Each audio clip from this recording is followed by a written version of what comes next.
محكمة على أساس استلام الجرين كارد، ما يطردون أحد.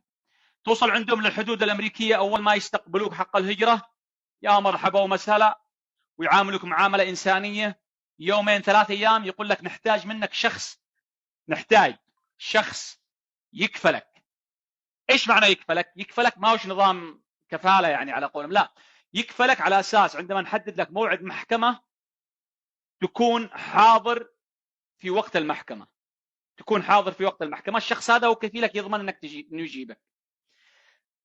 انا او شخص اخر اعرفك ما اعرفك مثلا واحتاج كفالة، جيت اضمن انا الشخص هذا عنواني مكاني الفلاني وهذا الاثبات حقي، وانا اضمن الشخص هذا، يرسلوا لي خطاب على الايميل تبعي على المحل اي ما انا ساكن، الشخص هذا عنده محكمة في اليوم الفلاني، بعد شهرين، بعد 3، بعد 4، خلاص انت تحضر الشخص هذا، يكون معه محامي تبع الهجرة.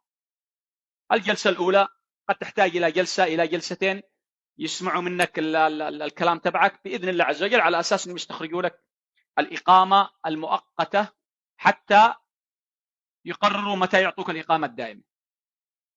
لكن المسألة ما صارت صعبة زي أول، صعبة زي أول، تهريب من تحت الشبك، قد يمسكوك، قد يضربوك. الآن قلت لك الموضوع قد قانوني، أصبح قانوني، حتى لو تهربت من الحدود المكسيكية نظام قانوني، فاهم علي؟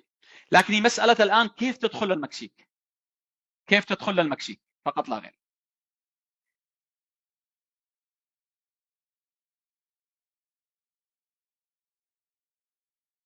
يا محمد عبدو بديل، صحيح.